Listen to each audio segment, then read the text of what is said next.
Welcome into a Wednesday edition of Daily Faceoff Live, streaming live on the DFO YouTube, where, as always, we're looking for your inbox questions. Drop them in with the hashtag askdfo. I'm Tyler Yaremchuk, and look who it is, back in the big seat, Frank Seravalli. How did you enjoy Hall of Fame weekend and your time in Toronto? Always one of the best weekends of the year. So great to see so many people across varying levels of the game, not just the 32 GMs in town, the inductees, but lots of former players and executives and people from all walks of the game descend on Toronto, not to mention the emotion of it all. That's what's so good. It gets you every time, hits you right in the feels. Yeah, like you said, someone from every corner of the sport. You never know who you're going to bump into at Hall of Fame weekend. And you were talking about that on the DFO Rundown as well the other day, which is another show people should be looking for wherever they get their podcasts from. Before we get into our 4 topics today, I need to let you know that this show is brought to you by Fountain Tire. You and your family's safety is important. Fountain Tire specializes in tire and auto service, and you don't have to settle for a good deal or good customer service, because at Fountain Tire, they do both. And how about this? Right now, you can save up to $225 on a set of 4 select tires, including Goodyear, up until December 14th, plus an extra $50 on any service of $50 or more. Some restrictions apply. Stop into Fountain Tire today or check them out online at fountaintire.com. John Goyens is going to swing by in a little bit and have a chat with us about the Buffalo Sabres. We're going to talk about the GM meetings, Frank, but first let's talk about what went on yesterday around the NHL, including a trade in Pittsburgh. Colby and I speculated yesterday on the show, like, what are the Penguins going to get up to? And there was the report floating around that, hey, everything's on the table. Well, I guess trading Lars Eller was on the table. They flip him to the Washington Capitals for a 5th-round pick and a 3rd-round pick in 2027. A pretty small trade, Frank, but it does show that the Penguins are trying to do something to shake things up. Are they? I mean, that ain't it. That is just moving around some deck chairs on the Titanic, with all due respect to Lars Eller. And in fact, really kind of what it was is Kyle Dubas undoing one of the missteps that he had from his first month on the job as Pittsburgh Penguins GM.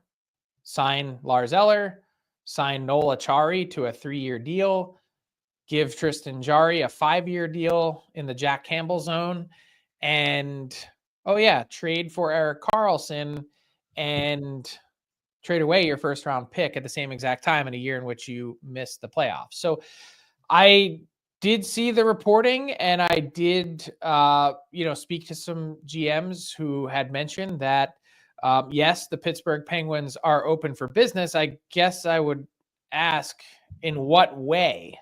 How big are we talking here? Because I look at the Penguins roster and I see, okay, Sidney Crosby untouchable, but then there is Chris Letang, Erik Karlsson, Evgeny Malkin, Brian Rust, Tristan Jarry. Like, a lot of these guys have no moves, and others are yet still untradeable. Rickard Rakell, no one's taking that contract. I'd be hard pressed to think it happens with the term remaining on it. Then you look at, we mentioned Tristan Jarry and net, who, by the way, could be back in goal for the Pittsburgh Penguins on the road, as reported by Josh Yohe. But you look through the situation, and who are you plucking off of this group? Who has value here? I'd say the player that has the most value is Marcus Pettersson on defense. Legitimate number 4, final year of his deal, pending UFA at a shade over $4 million. The Penguins have 1 retained salary transaction slot left. I wouldn't argue that this was the beginning of something to come, although could happen. I would argue that this was the beginning of the Penguins starting to pare down some salary in a year in which they're probably very likely to lose money. Yeah, it's not looking good. And again, we talked yesterday on the show, like, those guys, Letang, Carlson, no one's probably taking them because their production's fallen off unless you retain some money. And that's a whole different thing. Like, the only player I look at on this roster outside of Sidney Crosby who has true cupboard stocking potential in a trade is Evgeny Malkin. But I mean, if Crosby's untouchable, isn't there a part of it too that's like, do you want to be the GM who looks Sidney Crosby in the eyes and goes, yeah, we're kind of tearing the whole thing down around you. We're trading Gino. But that's if Gino even says yes. Like, you have to at least acknowledge that he holds all the cards here, and rightfully so. This was the plan when Ron Hextall came in. This is exactly what they're supposed to do, is make these difficult decisions. That didn't happen. They doubled down, tripled down, and then brought Kyle Dubas in, who quadrupled down. And now they're staring down, plunging themselves even further into the standings. I don't see the path for any quick fixes here.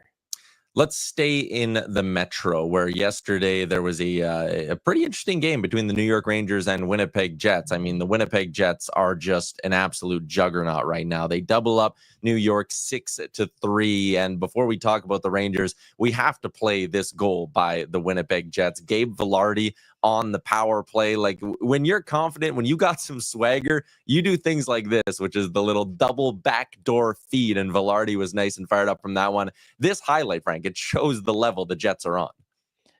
Confidence reigns supreme. And you'll get a little snippet, a little preview in garbage time of my conversation with Jets GM Kevin Cheveldayoff this week. Where the heck did this offense come from?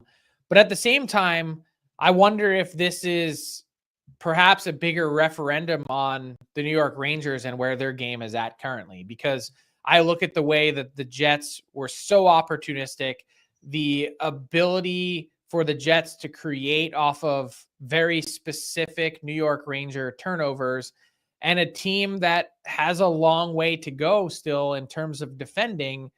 The Jets, they give, like, there's no freebies. Like, you're not getting any from them, but still seeing too many from the Rangers' perspective. Yeah, and Peter Baugh was chatting with Kyle Connor after the game, and Kyle Connor said, quote, on the Rangers, I think they were, for lack of better words, cheating for offense in certain areas. They were going past our defensemen at times, and we were able to keep pucks in and make them pay, which is exactly almost what happens on that Gabe Vilardi goal. Like, you're cheating for offense while you're shorthanded. It's insane, but that really does, I think, sum up this Rangers team right now. When you look at the numbers, and you can look at Panarin, and the guy who's catching a lot of heat is Mika Zibanejad, and you go, well, he's got 11 points in 14 games. He's paid to produce. He's doing his job. And then you kind of read what Rangers fans are saying about him. You watch some of the goals against clips, and it's like, whoa, that is not a guy who's playing a 200-foot hockey game. What can Peter Laviolette do, though? It's certainly not the way that he'd like to see this game being played, just knowing his style. And it's probably the mistakes and miscues and posture, general posture of this team are probably driving him a little bit crazy. We've also seen the way this Ranger team has built, that it's probably also not changing. A lot of what the Rangers are showing right now is kind of what they've been for the last 2 to 3 years. So, look, I think the Rangers can be a good team. I think there's a lot of runway left in the season to right some of these wrongs, but you're going to have to teach some old dogs new tricks. And that's easier said than done in today's NHL. So skilled. They can do things that so few teams can't. But this is not the first season that we've been saying that the Rangers are over-reliant on Igor Shesterkin. Yeah, that's fair. Joe is our resident Rangers fan in the YouTube chat. He says, take away the Mika 3 turnovers, and it's an OT game. And yeah, he's definitely catching a lot of heat from that fan base. Let's continue along and talk about one of the reasons you were in Toronto, Frank, the GM meetings. There's a couple big things to get to, but I want to start with player safety. We're barely a year past Adam Johnson's tragic on-ice death with the Nottingham Panthers in Britain. That happened last October, and we saw some swift action. You had the junior leagues all make neck guards mandatory. You had a handful of players in the NHL decide to put one on as well. I saw in the piece you wrote at dailyfaceoff.com, which we'll link in the description and the chat today, the comparison was to, helmets and then eventually now visors. Does it feel like a matter of time before the NHL starts putting in some harder rules with this? I think if they had the choice today, they'd make neck guards mandatory. But this is a collectively bargained issue. The NHL can't unilaterally make equipment changes, and players have been very vocal about their want for choice and comfort. And I appreciate that, but even last night was a great example again of just the close calls that we've seen that just absolutely leave your heart, for lack of a better place, in your throat.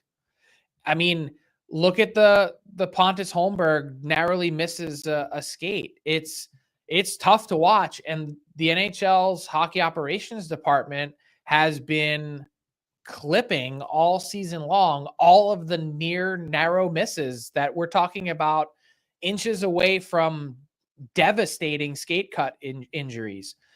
So the data is, despite all of that, the close calls that we see repeatedly on a night-to-night basis, and the unimaginable tragedy of Adam Johnson, a year later, 93% of NHL players, almost 92% of NHL players do not wear a neck guard. That's a surprising number. That's what was relayed to the GMs at their meeting on Tuesday. Was 55 of the 708 skaters in the NHL this season are not wearing a neck guard. They want the conversation to continue. They've provided these players with tons of education, samples, testing on the equipment, all the data points you could want. And there's like quite literally informational flyers available in their dressing room to find out more about it.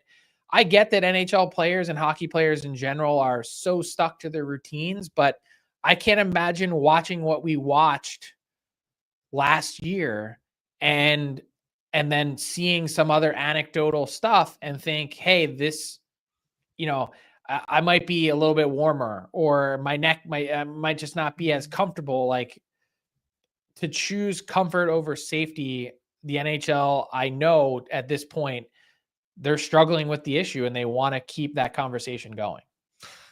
Yeah, I mean, we saw 12 years ago when they decided to grandfather in the visor rule. And now we're at the point where, I mean, there are a ton of guys who were in the league not wearing visors then, who eventually just made the change and put one on. And there's only 4 left now who are still wearing, or still without a visor, which is also one of my favorite bar trivia questions. I was going to say, can you name the 4?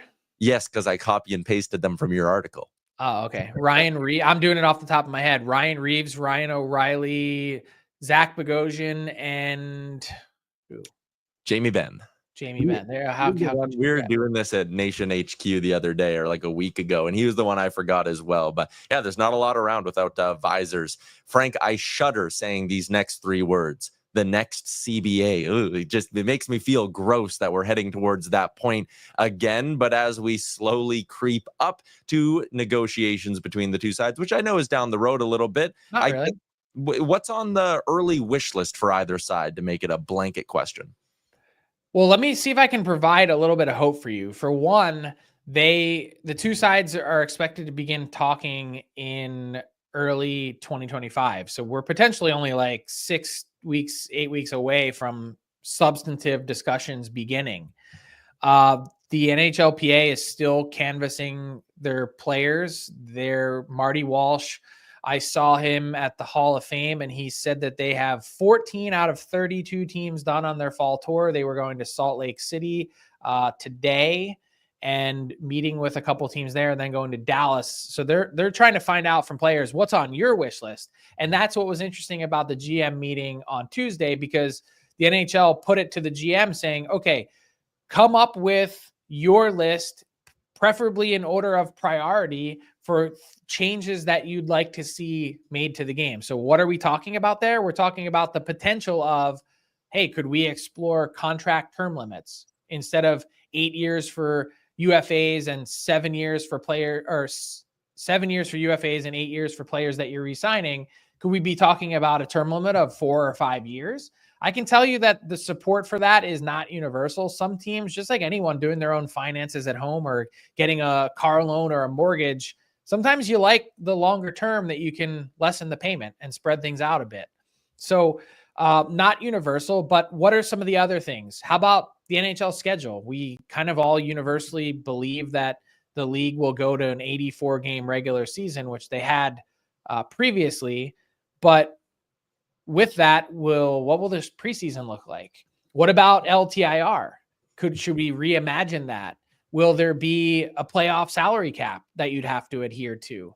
There's a ton of things on the list. The arbitration process. Let me see, just make sure I'm not missing anything. The post-trade deadline recall rule. They're all things that they're starting to kick around and talk about that they're going to gather from the GMs. And as great as it was that the NHL took their temperature on Tuesday, I had a couple of managers laugh to me after and say, like, that's awesome. But at the end of the day, Gary Bettman and Bill Daly are going to determine what exactly is worth fighting for and not with the PA.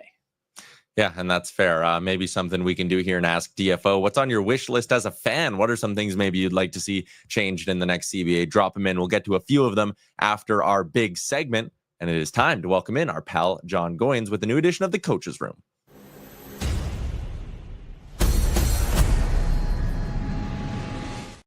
Always a pleasure to welcome former QMJHL head coach John Goyens to the program. You can find him on Twitter at gourmet_hockey and here every week with the Coach's Room. And John, your task today was to talk about the Buffalo Sabres. It has been an absolute roller coaster first 6 weeks for the Sabres. They start in Europe, they're 0-2. They come back, they win a handful of games, they're above 500. They lose a bunch, they win a bunch. They can't find any consistency. So with that, let's start by talking about those losing streaks. They've had 2 3-game losing skids this season, and they've been outscored 12-4 in those stretches. What breakdowns have you noticed in their game that's caused them to just fall apart for these stretches? Too loose. It's just when they want to be, they just kind of casually defend. They casually play the game. There's a lot of young talent there. There's 40.5% of the cap is spent on their D-core. That is one of the highest amounts spent on a D-core. And there's a lot of talent there. But the reality is you can't defend part-time. You just can't. You can in this league. So you see things where you fake pinch or you're late on decisions and stuff like that. So as we fire up the clips in about a second here, like you're going to see a lot of casualness about their game. They've got size, they've got skating, they've got skills, they got all kinds of stuff. It's the willingness to engage full-time, not part-time. And you're always going to have a stinker. It just is the way it is, whether it be at pro or junior. You're going to have stinkers. But it can't be like this consistently where you lose 3, you win 1 to alleviate the pressure, you lose 3, you win 3, and so on and so forth. So let's just look at these goals against during those losing streaks, because they've got 4 goals for and 12 against at 5-on-5 during these losing streaks. Their power play stinks, their PK stinks. Here you are, you're starting off a period. You're going up the ice, you're still on the power play. Anze Kopitar is the furthest guy from the puck on this forecheck. And look at this space. And not a Buffalo Sabre in sight, because they're hoping. They're hoping they're going to get that puck up the ice. And here, offensive zone, that's Clifton at the net front. So typical rule is if Clifton's there, maybe your other D partner shouldn't pinch, let alone half pinch, and then you give up a breakaway like this. That's too loose, too easy. Now we go in here. Little zone entry, 4-man rush, and now you're hoping and poking. You should be good. Right here, Clifton's got to surf across, skate forward. He lets Siplakov just cut to the inside. Way too easy. Again, watch here. Look how quickly they're going to go 200 feet. I know it's Florida, but again, here's another half pinch by Byram. And here's Krebs not cutting the ice in half. He wants to, Quinn, he wants to hit. You got to cut the ice in half. 3-on-2, little flip in the air. Cousins, not sure what to do. Byron's telling him what to do. And now you get indecisions and you get pockets of space. Again, too loose. Look at these numbers. It looks like completely 2 different teams, whether it be special teams, 5-on-5 play, or overall numbers. It's 2 different teams. Might as well just say, hey, if we're going to wear these jerseys, we're this version of the Buffalo Sabres. If we wear these jerseys, we're going to be loosey-goosey. So the Sabres had a really rough start to the year from a goal scoring perspective, but since then they've actually been one of the better teams in the league, John. And you mentioned that at the same time, their power play has struggled. So they've mostly been doing it at even strength. What have you seen from their offensive production that's been impressive? Yeah, and to your point, Frank, I mean, the first, 7 games, 0% on the power play. You go back 2 years ago. 2 years ago, they finished top 10. There's them, Ottawa. There was about 3 teams finished top 10. And since then, can't get out of the bottom of the league on the power play. I'm going to say the biggest X factor, Tage Thompson. Tage Thompson's been a beast. When they're winning, when they're taking over, their power plays going in the right direction, they're 5-on-5 scoring. Tage Thompson's doing majority of the work. The next guy up is JJ Peterka. Like, these guys are putting up in those wins that they're getting during the 2-3 game winning streaks. Those guys are putting up 1-on-1 almost on a nightly basis. And so what you're also seeing is that they're playing fast, playing a little bit more connected, but they're commanding the play with the puck. It's not a lot of hoping. It's not a lot of, at the end of your stick. And it can be cute and sexy, but it's efficient, and they're taking charge. And you're going to see the clips as we fire them up, Pat. Like, you're going to see they're going to command the ice to the inside. There's a lot of give and goes. They get up the ice from breakouts. Here's a simple play. That's a forward who covers, right? He comes back deep, and they want to stretch the play a ton. Strong play by Thompson. Then he carries to the middle, and he sees the play open up. Owen Power's going to jump. Goalie breakout. Again, watch out quickly. 200 feet. Here's a slash support by Tuck. He didn't go above. He went in front of that Blackhawks player. I'm not sure what Taylor Hall and Bertuzzi why they decided to stop skating, but we're covering the Buffalo Sabres. 5 guys touch the puck on this. When you stretch and when you post up, you create space for underneath speed. So that was Peterka and Thompson, and they get up ice. And who again? Tage Thompson. They get up ice on forechecks, but they get back. They're tracking, and now they're going the other way fast. You want to attack the opposite D. Gives room, time and space. And when in doubt, score with your face. When in doubt, score with your face, Tage Thompson, and don't take a goalie interference play. Again, get in heavy, good stick check right there on the hands, win a wall battle, get it low to high, simple, freeze everybody to the middle, and again, net presence. It's just right now, when they are hot, they are scoring in a variety of ways. Look at these 4 guys highlighted. Now the movement, and all of a sudden, watch Peterka, wide open, a little pick because of all this movement, and it's a tap-in back door. They just continuously have this movement. When they're connected like this and they're not cheating themselves into defending plays they otherwise wouldn't have to, then they can play this sexy, high-pace, highly skilled offense. And it's just something they've got to find a way to be skillful, but not cheat themselves into losing 2 points for 3 and 4 games at a time. There was one more goal against you wanted to talk about from the Montreal game. What stood out here? Well, my thing here, it's actually 4 5-on-5. Just let it roll. Like, I don't even need to break it down. These goals against this wild 7-5 game, are they about to tee up another 3-game losing streak? Because that's the feeling I got from all the film I went through. It was like not managing the score, giving up 2 goals. Giving up 2 goals up 3-2 late in the period. No reason, like just easy to play against. And all of a sudden it's like, are we about to see another Buffalo 3-game losing streak? They're playing St. Louis tomorrow. St. Louis is going to be ticked off. They just lost to Boston the way they did in the 3rd period. And Philly just keeps chipping away at teams and scraping and clawing to get a point or 2 here and there. If they play like they did against Montreal, you're seeing another 3-game losing streak on the horizon. Oh, man, and they really can't afford that considering how tight the Eastern Conference is right now. They are right in the, close to the bottom, but still in the mix in that Atlantic Division. John, always appreciate your time, man. We'll chat again next week. Thanks, guys.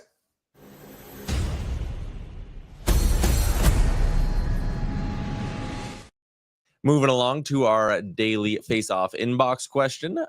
Frank, we threw in the chat there anything other people want to see in the next CBA, and there's one thing we got like a decent amount of. Fabs is in. Get rid of shootouts. Mr. Mike, extend OT until someone scores. Joe says 10-minute OT. Like, you're giving it the thumbs up. The people are giving it the thumbs up. Would the league or the players give it a thumbs up? Well, the league would. I don't know if the players would. And we did the math on this. with expected goals now on 3-on-3, you can kind of pinpoint how long you would need to play in order to end the vast majority of games. If you extended the OT to like 8 minutes and 39 seconds, something like 94% of games would end in OT. Wow. If you went to 10, how close would you get to 100? The problem is 10 is kind of the max, right? Because for TV reasons, for people going home, for travel, there's a million. And then the big issue from the NHLPA is, well, the guys that play the most in 3-on-3 are the superstars. So you're just taxing them more. Is that what we really need or want here? I just think the shootout is just so bad that I would love that. But I also argue, like, how taxing is it? Because it's not a physical brand of hockey. I get you got to skate for like 3 or 4 more minutes, but to me, that's the distance traveled. That's the problem. I think and the intensity. I feel like that's an argument you're making to be like, yeah, we'll do it, but we want something real good back because it's so taxing. Like, the players shouldn't want to stop going to a shootout?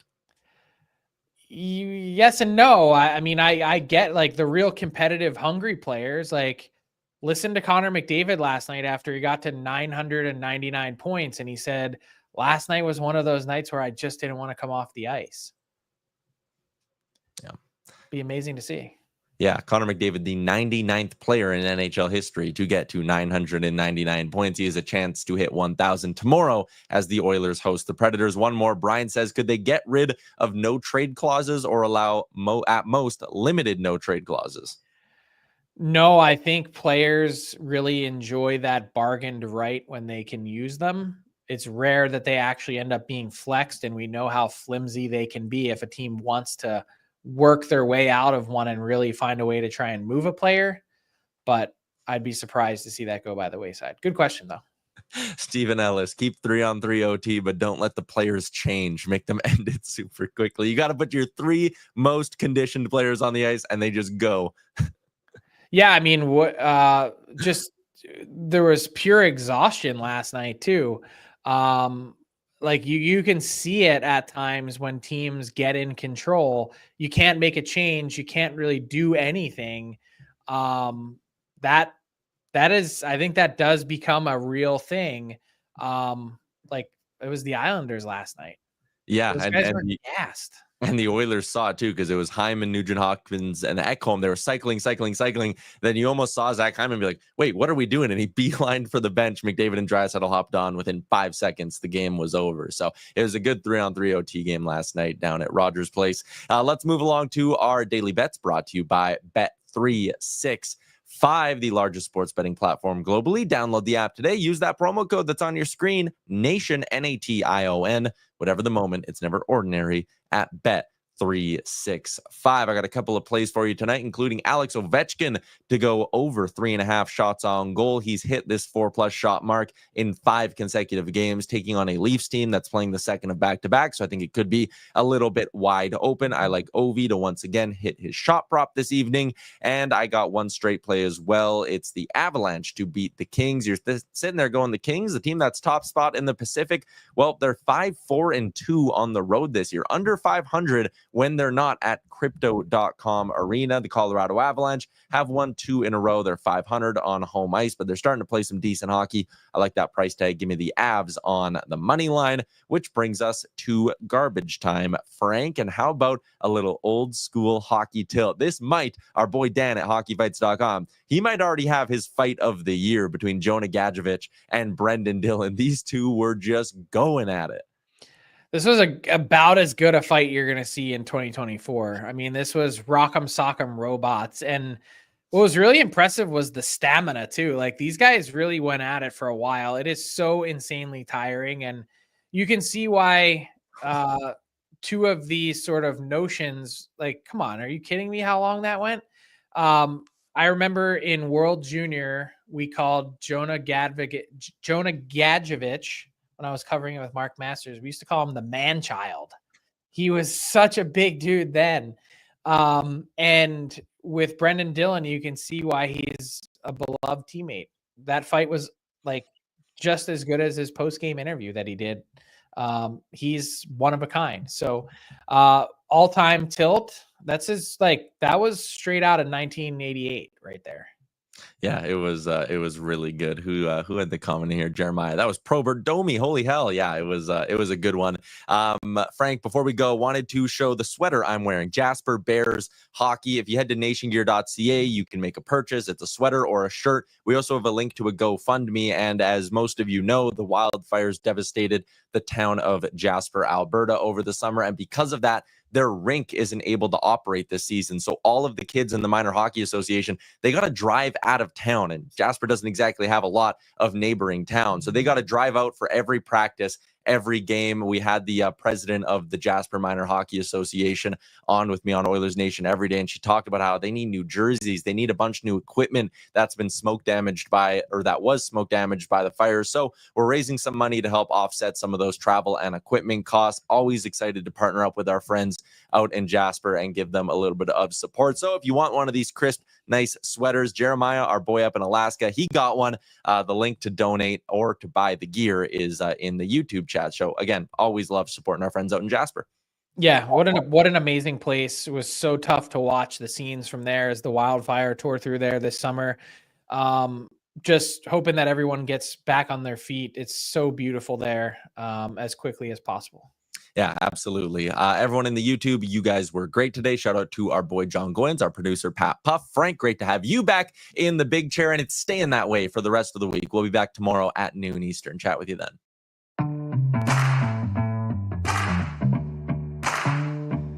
What's up, hockey fans? If you enjoyed that video, then you're going to want to hit the subscribe button to not miss any of our content. From daily live shows with Frank Seravalli to analysis from former NHLers to exclusive interviews with some of the biggest names in the hockey world on Frankly Speaking. You're going to want to hit that subscribe button and stay up to date with everything going on in the hockey world.